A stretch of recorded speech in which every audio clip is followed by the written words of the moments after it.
DJ Suman Malangia. DJ Suman Malangia. By MK Yadav Films.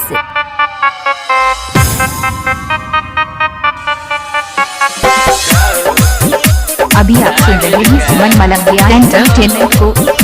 DJ Suman Malangia. DJ Suman Malangia. DJ सुमन मलंगिया। चिपकली जैसे चिपक दीवार से ओहिया चिपक जा तू अपन भतार से ढेर दिन बनई हर से आइलू हकार से रात भर मजा आ जलेबे दो तू प्यार से आज भर ढेउ दा ठोड़ी जाने छिउ दा थकल बा मिजाज जानी हो वाला फील दा घर में चिपकली जैसे चिपक दीवार से ओहिया चिपक जा तू अपन भतार से ढेर दिन बनई हर से आइलू हकार से रात भर मजा आ जलेबे दो तू प्यार से आज भर ढेउ दा ठोड़ी जाने छिउ दा थकल बा मिजाज जानी हो वाला फील दा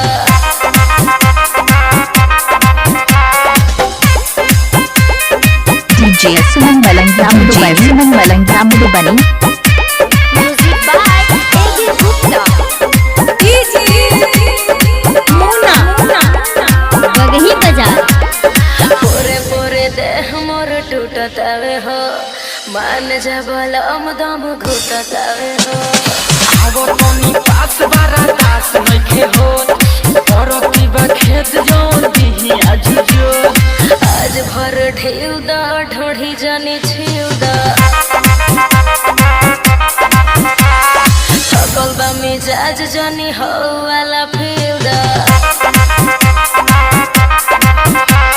घर में चिपकली जैसे चिपक दीवार से ओही में चिपक जा तू अपन भतार से ढेर दिन बनई हर से आइलू हकार से रात भर मजा आ जलेबे दो तू प्यार से आज भर ढेउ दा ढोढ़ी जाने छिउ दा थकल बा मिजाज जानी हो वाला फील दा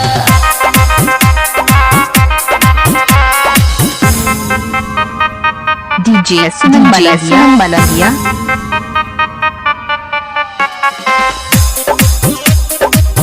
DJ सुमन मलंगिया। DJ सुमन मलंगिया।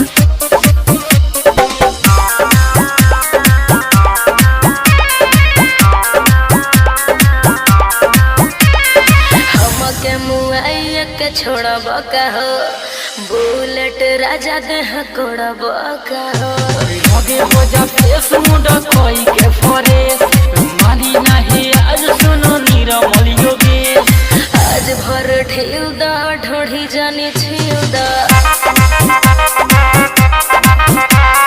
थकल बा मिजाज जानी हो वाला फील दा घर में चिपकली जैसे चिपक दीवार से ओही में चिपक जा तू अपन भतार से ढेर दिन बनई हर से आइलू हकार से रात भर मजा आ जलेबे दो तू प्यार से आज भर ढेउ दा ढोढ़ी जाने छिउ दा थकल बा मिजाज जानी हो वाला फील दा वही बाजार। DJ सुमन मलंगिया।